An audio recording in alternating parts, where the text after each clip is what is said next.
जैसा कि हम सब लोग जानते हैं, आज के हमारे जो है समाज में बहुत सारे कुरीतियाँ कहिए या उसको नीतियाँ बोलिए, जो कि विश्वकर्मा सेवा न्यास के सारे जो है समाज के प्रतिष्ठित व्यक्ति हैं, जैसा कि आप लोग देख पा रहे हैं। आज थोड़ा हम लोग अपनी चर्चा यहाँ पे करने वाले हैं कि समाज में जो है शादी ब्याह को लेकर के ये समाज की काफ़ी अग्रणी भूमिका रहती है इनमें योगदान करने में। तो ऐसा है समाज को उन्नति के लिए या उसमें जो भी कुछ समस्या होती है उसको सुलझाने में इन व्यक्ति का अहम योगदान इसमें रहता है। आज थोड़ा हम लोग इस पर चर्चा करेंगे, दहेज प्रथा को लेकर के क्या क्या समस्या होती है, और बहुत सारे हमारे समाज में जो है थोड़ा सा काफ़ी जो है पिछले स्थिति में है, जो कि दहेज देने के सक्षम नहीं है, लेकिन उसके उनके घर में प्रतिभाशाली बच्चे हैं, ताकि उनको भी जो है शादी ब्याह करना चाहते हैं। तो आखिर में वैसे घरों के वैसे घर में जो लड़कियां होंगे उसका आखिर में उद्धार कैसे होगा, इस पर तो हम लोग चर्चा करने वाले हैं। तो आप लोग बने रहिए NCR हल्के साथ में।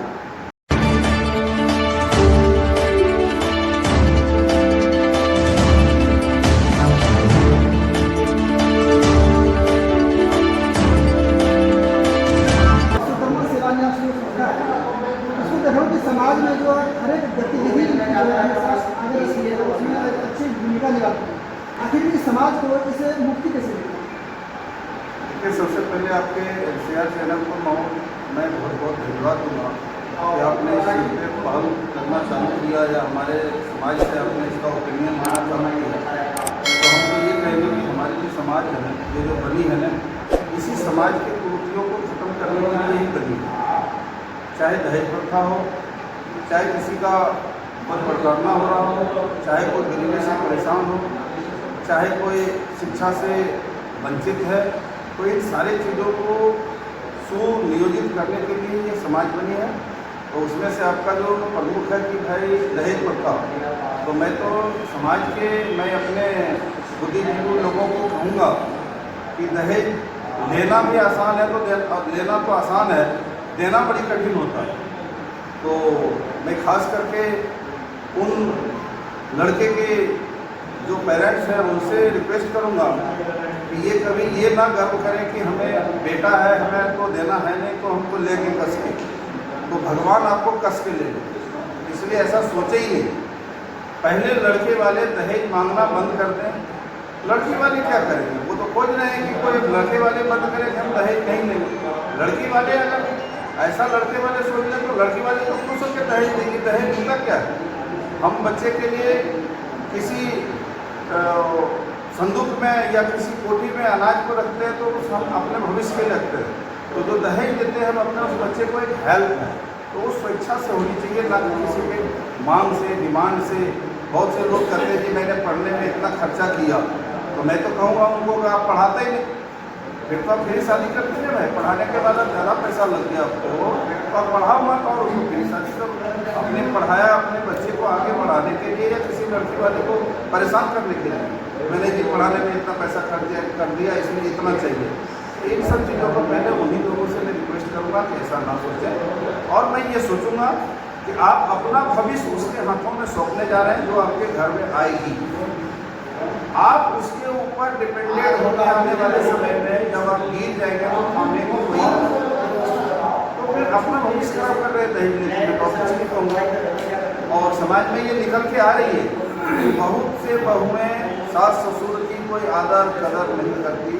इसका कारण ये होता है तो वो तो बचपना होता, लेकिन वो गांठ बनी के बनी रह जाती है।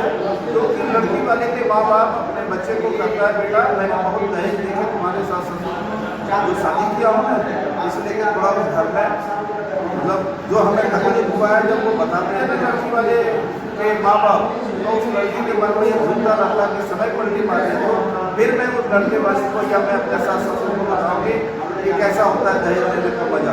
तो इसी शब्दों के साथ मैं अपना शब्द को खत्म करूँगा। तो इस शब्द को खास करके लड़के वाले के लिए मैसेज है, लड़के वाले को भी बस है।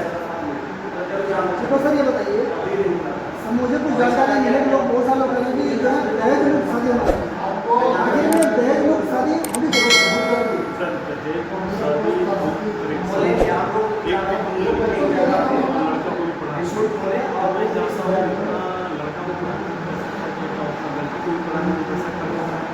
तो लड़का से ज़्यादा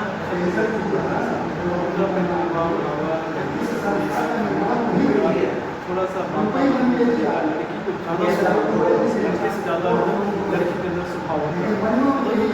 कोई लड़का अगर आपके घर में बैठा है तो ज़्यादा लड़का से ज़्यादा लड़की केयर करता है।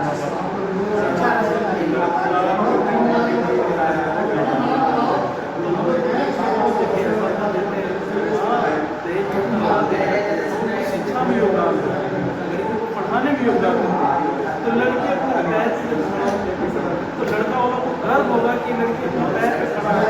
दहेज छूले समाज में ऐसा लाइन नजर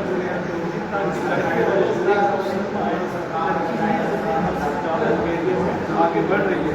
तो समाज में बहुत सारे ऐसे हैं जो कि आर्थिक तंगी की वजह से वो अपना जो धर्मांतरण कर रहे हैं अपनी समाज से जो है किसी दूसरे धर्म में इसमें क्या कर सकते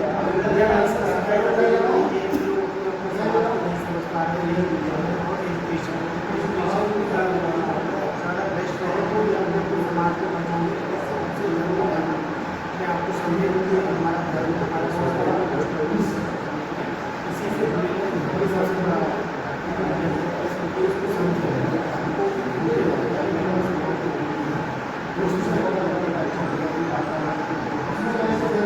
चाहते हैं लड़का पसंद करते हैं तो हाथ मिला ले शादी करेगा हो गया आपका लड़का था लड़की था आपने देख लिए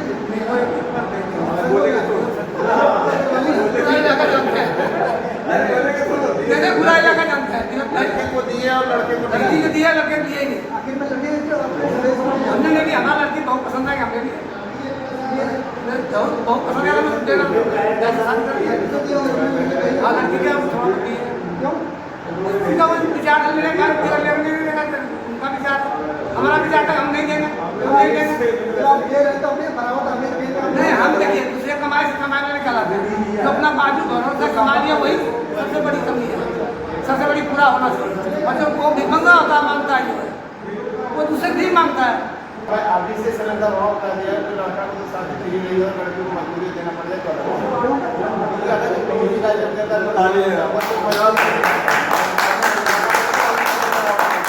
सर रिकॉर्डिंग कर रहा हूँ पता कर हमारे को होना पड़ेगा। अच्छा दूसरी आप जब नहीं लेंगे तभी छोड़ेंगे। एक समाज में सबसे बड़ी समस्या लगता है मैं तो देख रहा हूँ कि शादी ब्याह जब सेट करते हैं लड़की भी होकर मिल गया उसमें गुण भी है हाइट भी है सब कुछ है लेकिन क्या बस लड़की देखने में खूबसूरत नहीं होता तो शादियाँ करता है। ये सबसे बड़ा कमी है कि उसके अंदर गुण है टैलेंट है आपको भविष्य को संभाल सकता है तो वैसे से करिए। ऐसे बहुत मैं अपने समाज में थोड़ी सी खूबसूरत काम हो शादियाँ करते खूबसूरती को मैं यही काम हो सकते खूबसूरती को मध्य उसके गुण में जाएगा गुण में ये गुण आपको सब दिन काम में खूबसूरत 10 साल बाद मिल जाएगा गुण आपको सब दिन काम वही उठे जाकर बुढ़ापा को लग सकता है। ये सबसे बड़ी सही मामला है जो मतलब खूबसूरती क्या उसके अगर अंदर में 50 कमी है तो लोग शादी कर लेते हैं बुढ़ापा कर सकते ये मैं संदेश देना तो गुण है लड़की बच्चा खूबसूरत कम हो तो आदमी उससे कर ले और हम तो यही विचार रखते रहते हैं ये बताइए जैसा कि देख पा रहे हैं हमारे यहाँ पे जो समाज के जो विचारक हैं उन्होंने अपना विचार रखा हुआ है क्यों कहा जाता है कि विश्वकर्मा जो हमारा भगवान जिसको हम लोग मानते हैं ये हमारे समाज में एक ऐसा भगवान है जो शिल्पकार है जिन्होंने पूरा ब्रह्मांड का यहाँ उन्होंने रचना किया और हम लोग प्राउड फील करना चाहिए हम लोग हमें ऐसा जो है भगवान मिला जिसके हम सब लोग जो है वंशज एवं की अभी बताएं कि जो और वैसे घर में जो है वैसे बच्चों को क्या संस्कार देना चाहिए क्या शिक्षा दीक्षा देना चाहिए जो कि वो लोग कोई गलत कदम न उठाएं उसके लिए क्या बिल्कुल सही सोच है आपकी चैनल को मैं धन्यवाद दूंगा कि जो ऐसी सोच को आप समाज तक ले जा रहे हैं।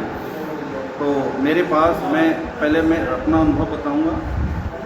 हमें 2 लड़का 2 लड़की है जिसमें दोनों लड़की को शादी किया उनके या दहेज देकर हम उनको नहीं रोक सकते लेकिन हमने एक लड़का का शादी किया जिसमें से हमने 1 पैसे का कोई डिमांड नहीं किया और मैंने उस घर में शादी किया जहां लड़के ने हाँ कह दिया जिस लड़की को हाँ कह दिया मेरे को साफ कहना था अगर बच्चे मेरे लाइक करता है तो हमें उस पर कोई भी हस्तक्षेप नहीं करना।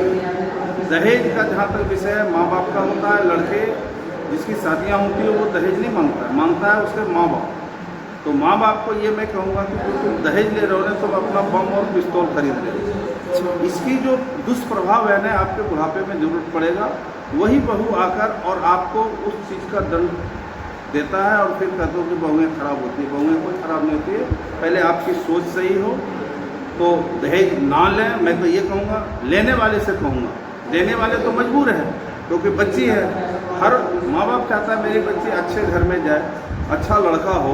तो अब अच्छा करने के लिए उसके पास पैसे नहीं है और अच्छे वाले इसको लाइक नहीं कर रहा है।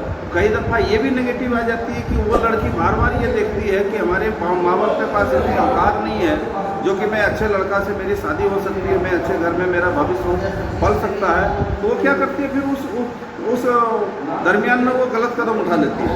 फिर वो स्वयं कहीं ना कहीं उल्टे सीधे बिना जाने पहचाने में शादियाँ करती है और वो फिर जीवन भर दुख पाती है। और वो माँ बाप के लिए भी एक दुख का कारण बन जाता है। जब बच्चे दुख होता है तो माँ बाप को दुख होता है, लेकिन जब वो कदम उठ गई तो हमारा समाज ऐसा है जो कि दोबारा उसको हम एक्सेप्ट नहीं करते हैं और वो बच्चियाँ या तो वो आत्महत्या करती है या फिर अपने जीवन भर में कष्ट ही कष्ट होता है। एक तो वो, और इन कारणों से भी कई बच्चे ऐसे हैं जो धर्म परिवर्तन के शिकार बन रहे हैं, जो बार बार माँ बाप ये कहते हैं कि हमारे पास शादी करने के लिए पैसे नहीं हैं, हम कहाँ से शादी करेंगे, दो लड़कियाँ हैं, लड़के हैं। तो लड़के के लिए तो आपने कई लाखों का मकान खड़ा कर दिया। ये आपने पूरी ज़िंदगी कमा कर ये कहा कि मैं मकान बनाया 200 गज 500 गज, तो मकान किसका है? तो लड़के का है। क्या आपने कभी ये सोचा कि जो मकान बनाया उसमें लड़की का भी है हिस्सा? चाहे 100 गज है तो एक लड़का एक लड़की है तो 50-50 गज दोनों का है। तो लड़के के लिए तो आपने पहले से बना लिया एकदम मन में कि ये लड़के का घर है, लड़की को ब्याह करूँगा। और वो दहेज दे नहीं पाते हैं, फिर वो लड़कियाँ गलत कदम उठाती हैं। तो आप ऐसे बच्चों के मन में ऐसा विचार ना भरें कि भाई बच्ची के लिए हमारे पास जुगाड़ नहीं है। जुगाड़ है, अगर लड़के के लिए है तो लड़की के लिए भी है, और लड़की के लिए है तो लड़के के लिए भी है। कभी ऐसा कुविचार उनके कानों तक ना पहुँचे। और बच्चे को जहाँ तक ये हिम्मत देना चाहिए कि बेटा हम आपको अच्छे जगह पर शादी करेंगे, अच्छे घर में शादी करेंगे, फिर वो कोई धर्मांतर का कोई कदम नहीं उठाएगा। मैं ये आपको ठोकर करता हूँ। वैसे मैं तो यही कहूँगा कि फिर से ये होना छोड़ दें। अगर मेरे को 3 बेटियाँ हैं तो ऐसा नहीं कि बेटियाँ काम की नहीं होती। मैं कहूँगा इस ज़माने में जो बेटियाँ काम में आ रही है, अधिकांश समाज में मैं देखता हूँ बेटे काम में नहीं आ रहे हैं। बेटियाँ लाइफ टाइम गारंटी है आपको साथ देगी। तो आपको तो ऐसा सोचना चाहिए बेटी को ज़्यादा सुखी बनाना, ज़्यादा सुखी बनाने का मतलब है। मैंने कहा नहीं इसका प्लॉट है 50 लड़के के लिए दें और 50 लड़के को दें, बल्कि उसको 60 लड़की को देना चाहिए क्योंकि वो पराए घर में जा रही है। जो भी है मान समझ लो बराबर देना, तो इसको कोई भेदभाव ना करें। और ये घर से शुरुआत होती है, कोई भेदभाव नहीं करना। मतलब लड़की को ज़्यादा महत्व देना चाहिए क्योंकि हम उसका त्याग कर रहे हैं, दूसरे घर में दे रहे हैं। हमें हमारे विषय में पता है, पर हम उसको जिस घर में दे रहे हैं पता नहीं, हो सकता है वहाँ वो मान मर्यादा वो संस्कार वहाँ ना हो तो लड़की झेल पाए। इसके लिए हमें उसके ऊपर पूरे ध्यान होना चाहिए। तो लड़की को कदापि छोटा न समझें और लड़के को कदापि बड़ा न समझें। ये दोनों ही जो भी हमारे बच्चे हैं वो हमारे सभी बराबर हैं। और अपनी हैसियत को कभी भी बच्चों के आगे ऑफेयर ना करें, अपने आप को कम ना आंकें। भगवान ने जिसको बच्चे दिया, चाहे वो छोटे हो, गरीब हो, अमीर हो, सभी की शादियाँ होती है। मैं तो ये देखा हूँ, बस बच्चे तक गलत संदेश ना जाए, आपका टूटा हुआ मन उन बच्चों के कान तक ना पहुँचे। बहुत बहुत धन्यवाद। उम्मीद है कि आपको इस मैसेज से काफ़ी कुछ ज्ञान मिलेगा। उम्मीद करता हूँ आज आपको जानकारी को बेहतर और हेल्पफुल लगेगी। बहुत बहुत धन्यवाद पूरे वीडियो को बनाने के लिए। और इस संस्था के द्वारा ये वैसे लोगों को आश्वासन यहाँ पे दिया जाता है कि जो भी वैसे लोग पीड़ित हैं, चाहे वो आर्थिक समस्या हो या कुछ और गतिविधि हो, तो हमारी से विश्वकर्मा सेवा न्यास संस्था से जुड़े और उनका जो है योगदान इस पर जरूर रहेगा। हर संभव उनका जो है मदद किया जाएगा, ऐसा भरोसा दिलाई है।